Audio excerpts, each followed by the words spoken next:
heard somebody named OTF Jam. They said they've been calling him a rat. And basically he said, okay, I'm a rat.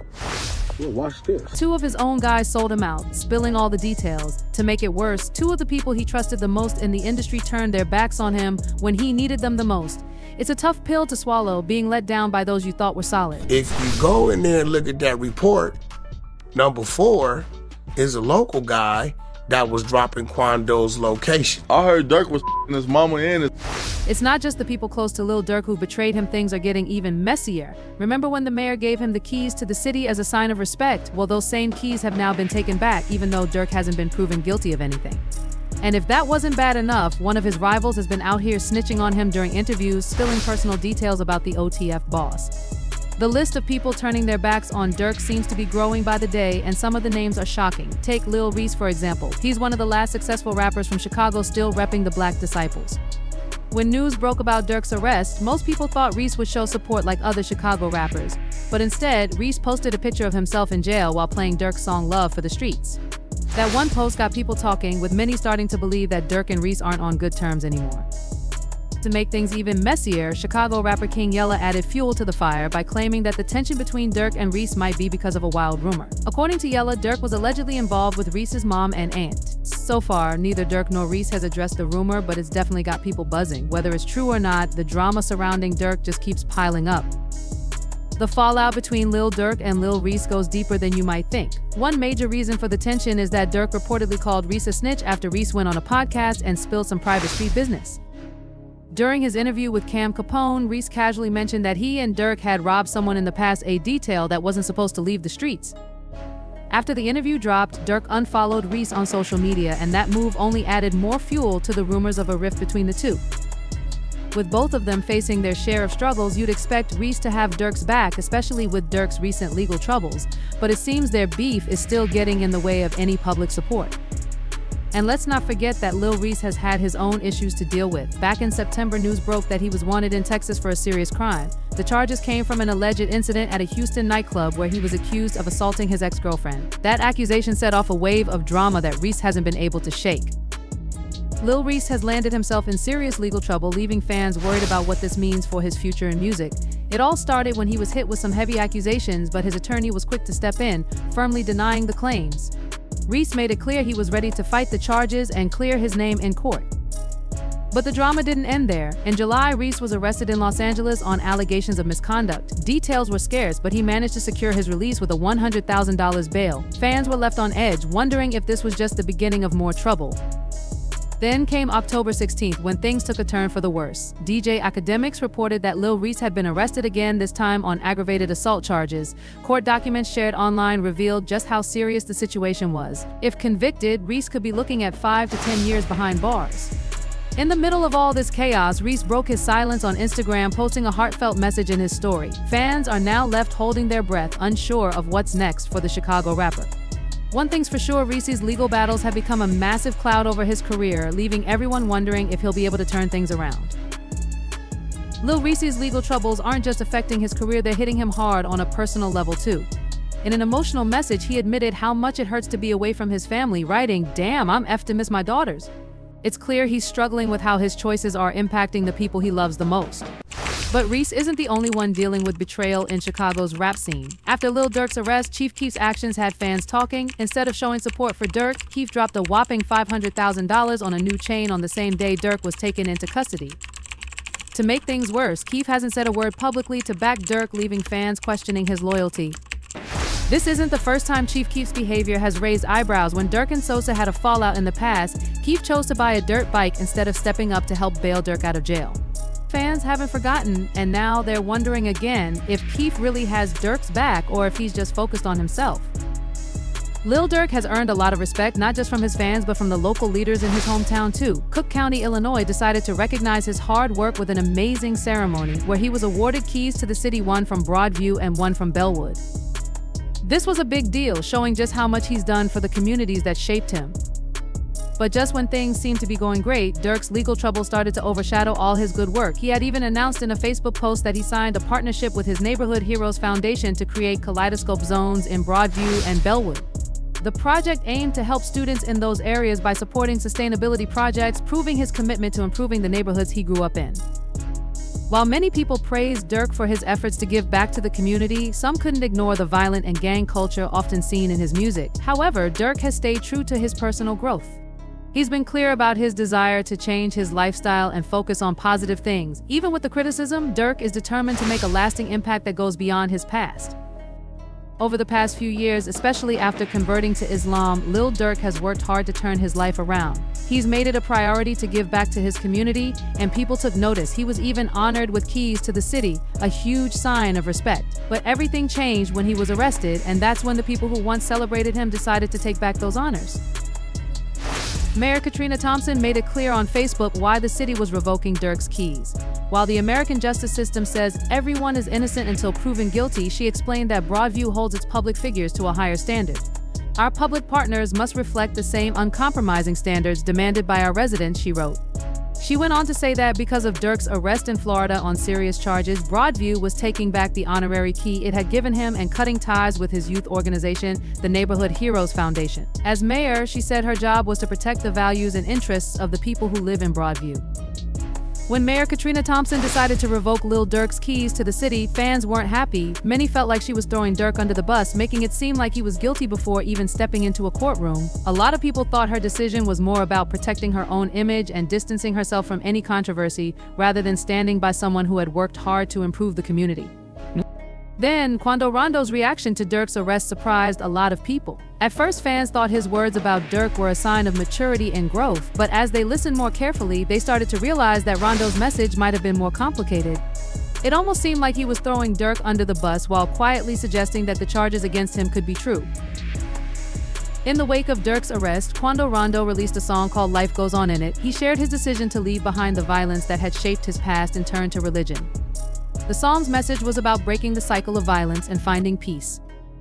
But when Rondo rapped, "We out here beefing with the same color on my skin," it felt like he was reflecting on the bigger issues in his community, urging people to let go of hate. Quando Rondo's lyrics in his song Life Goes On really got people thinking when he said, "Same color of the hammer, young ass down here beefing about the color of a bandana. That's why I put my flag down and picked up a Quran, because life goes on." It felt like a personal turning point for him. Fans could sense he was leaving behind the violence and focusing on something bigger, peace and growth. It was a powerful message and it really hit home for many. But what really caught people off guard was Quando Rondo's post on Instagram. He shared a message that felt like a call for change, urging his peers to move past the street life and focus on creating a better future. "We didn't get into this music industry just to stay caught up in street stuff," he wrote. "We all have families and communities counting on us. It's time to leave all that behind. We've already lost so much, and it's heavy on my heart to forgive anyone I had issues with in the past. It's all love from me, praying for everyone." His words struck a chord with a lot of people, giving them hope that things could change. Many fans speculated that Rondo was talking about Lil Durk, especially when he mentioned forgiving past issues. Was he telling Durk that he had forgiven him? The post made fans wonder if this was Rondo's way of letting go of old grudges and starting fresh. It left a lot to think about. Could this be the beginning of a new chapter for both Rondo and Durk? Only time will tell. Quando Rondo's message of forgiveness definitely caught a lot of people off guard. It seemed like he was suggesting that Durk might be guilty of the charges, which shocked a lot of fans. But at the same time, his unexpected approach to forgiveness gave everyone a new way to think about their ongoing tension. It made people stop and wonder if there was more to the story than they realized. Then there's the drama with OTF Jam, a name that's been popping up a lot lately. For anyone who hasn't heard, Jam is accused of betraying Lil Durk and the OTF gang by allegedly wearing a wire to record members confessing to crimes. This news was first shared by King Yella, a rapper who is an OTF rival, and it quickly sent the internet into a frenzy. Yella's known for stirring up trouble, so many people thought he might just be trying to cause drama.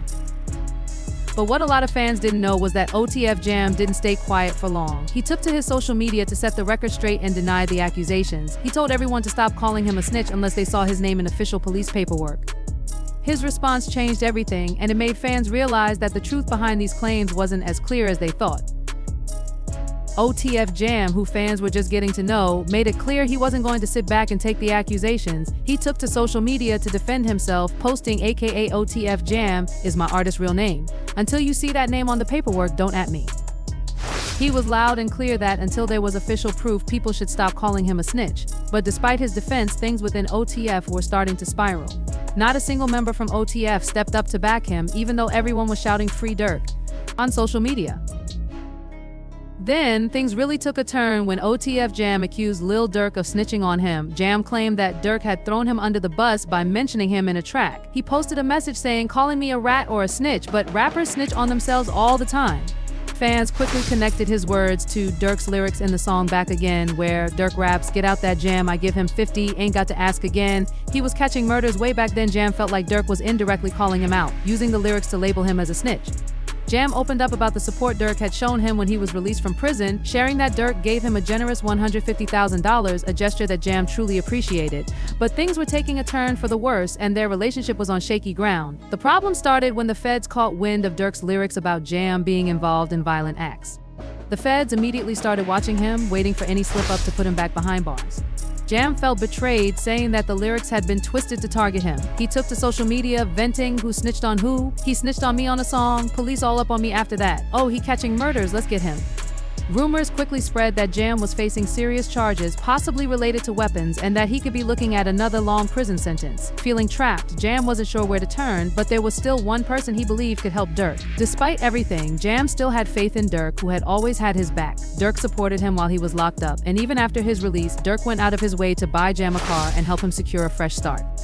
Despite the tension building between them, Jam still believed Durk would have his back like he had before. Jam remembered how Durk helped him out, buying him a car and even helping him find a home. But things started to change when Jam ran into legal trouble again. Rumors started swirling that Durk didn't step up when Jam needed him most. He allegedly didn't help pay for Jam's lawyer or his bond after he got arrested. Jam, feeling left in the lurch, was upset. According to hip-hop commentator DJ Academics, this feeling of abandonment led Jam to make a tough decision. He decided to break away from Durk and the OTF camp. This only added more fuel to the fire and further complicated the already tense situation. Maybe Durk should have looked out for his people better, or maybe it was just bad timing. But either way, Jam wasn't the only one feeling betrayed. The drama didn't stop there. Another shocking betrayal was exposed by none other than Wack 100, who revealed some shocking details about Brick Baby's involvement. He dropped bombshell information from an indictment, claiming that one of the co-conspirators had spilled crucial details. The drama took a huge turn when it was revealed that someone in the mix had been sharing details about Quando Rondo's location. This person, known as co-conspirator 4, allegedly told the wrong people that Quando Rondo was in California, staying at a hotel in Los Angeles. This news set off even more chaos and drama. Things got even more intense when Brick Baby spoke out in February 2023. He posted a video claiming that OTF had definitely avenged King Von's death, saying no one could question it. Brick Baby said OTF took action by targeting Quando Rondo's cousin in retaliation, making it clear that they were fighting back for Von. But Brick Baby didn't stop there. He even rapped about it in his song. Not enough where he spit lines like he was Durk and trying to hit. Now he, in a blunt hinting at a violent act, he continued with, "We dropped the 100 shots, go dig your partner up, and the last one we turned into a pack," which seemed to refer to how their street beef had escalated into real-life consequences. Things took a crazy turn when the feds started paying attention to Brick Baby's lyrics. They weren't just brushing it off, they took them seriously and began investigating him. In March, they arrested him, and at first it looked like he was getting caught up in a gun charge. But then it got even crazier. The feds weren't just interested in the gun, they wanted his phone too. This raised some serious questions about what the feds were really after. But here's where it gets even more shocking. After the shooting that set everything off, federal agents told Quando Rondo that his own gang, the Rollin' 60s Crips, had actually set him up. Imagine hearing that. Rondo started questioning the loyalty of the people closest to him, realizing that everything around him was a lot more complicated than he thought. The whole situation turned into a massive web of betrayals and secrets, and it was clear just how messy the street politics had become. Things are really starting to get interesting, especially with Brick Baby possibly being the one who gave up Quando Rondo's location to his enemies. After the tragic shooting that killed Rondo's cousin, Brick Baby took to social media to air out his frustrations, claiming that his gang didn't have his back when he needed them most. This was a huge revelation, leaving fans scratching their heads about what really went down behind the scenes. But that's not the only wild story in this drama. Let's talk about OTF Buwa. This guy's life is full of surprises. Known as Lil Durk's right-hand man, Buwa has always been loyal to the OTF leader. He's even been seen protecting Durk from fans getting too close during a performance, showing just how tight their bond is. Buwa's loyalty to Durk is well known, but things took a crazy turn for him in March 2021 when he got involved in a violent incident at Cumberland Mall in Atlanta. Buwa's story is a wild one, and it all started in March 2021 when he got caught up in a crazy shootout at Cumberland Mall in Atlanta. The whole thing went down when Buwa stepped out of an SUV and started firing at another car. 4 people were injured in the chaos, including a 6-year-old boy who was hit by a stray bullet. Luckily, everyone survived, but it was a serious situation. What really got the police on his trail was when Buwa accidentally dropped his phone at the scene. Investigators linked him to the crime through his phone, and they also found social media posts tying him to the shooting. Along with Buwa, 3 others, Karanji Ree, Jova Harris, and Dayon Powell, were arrested and charged with weapons and drugs. But things got even crazier. In August 2022, Buwa was sentenced to 8 years for another crime in Illinois where he was found with a gun as a felon.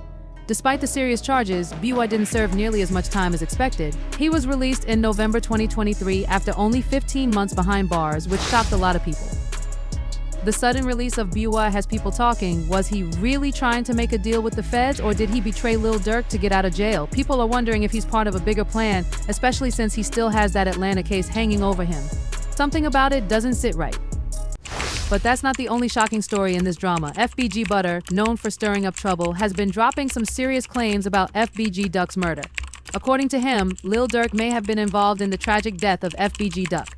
After Duck was shot and killed, some feds revealed that King Von might have put a $100,000 bounty on Duck's head, making sure the hit went down. Things got even crazier when Butter said there was a rat inside O Block working with the feds. This rat apparently gave away key details about the hit, including who paid for it. But here's where it gets wild. The killers were supposedly rewarded with custom O Block chains, a sign of loyalty to the crew and a way to keep their mouths shut.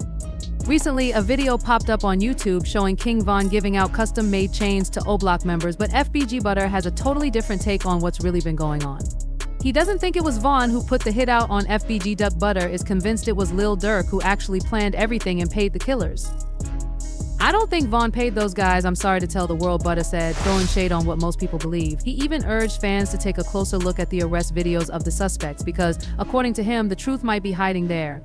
Here's the bombshell. Butter claims that Muwap and C Murder weren't arrested in O Block like everyone thought. Nope, they were taken into custody at a private hangar. That's a big deal because no regular O Block member would have access to a place like that. Everybody's arrest video is out from when they got picked up for the Duck case, but you won't see Muwap or C Murder being grabbed at their homes. They got snatched up at a private airport, Butter revealed.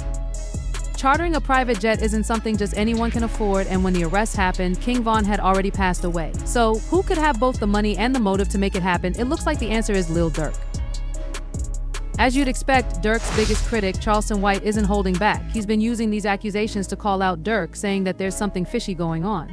Charleston's perspective is that when high-profile figures like Durk get arrested, it could be a wake-up call for the community. He's always been vocal about how hip-hop often glorifies crime and violence, which he believes has a negative impact, especially on young people who see rappers as role models. White hasn't let up in his attacks on Durk, even accusing him of having contradictions in his behavior. In fact, he even went as far as to say that Durk might have snitched on King Von to avoid being convicted on an attempted murder charge. In 2023, Charleston White caused a huge stir in the hip-hop community with some serious accusations about Lil Durk. When people started questioning Durk about these claims, White wasn't shy about doubling down on his stance. He's always been someone who challenges the usual narrative of rap culture, and this time was no different. White took to social media in a bold move that shocked everyone. He posted photos with Lil Tim, who is allegedly connected to King Von's death, and played Durk's popular track All My Life featuring J. Cole in the background. The post was like pouring gas on a fire, especially when White made comments about Von and even seemed to praise Lil Tim for his involvement in the situation. As if that wasn't enough, White then tagged Lil Durk in the post, hoping for a response. And when Durk didn't bite, White took another shot, mocking Durk's recent rehab stint, calling him a dope fiend in rehab. White made it clear he wasn't backing down from calling out Durk. Love him or hate him, Charleston White has no intention of stopping his criticism of Durk. He's always outspoken about what he sees as hypocrisy in hip-hop. If you found this story interesting, make sure to check out more similar content by clicking the boxes on your screen.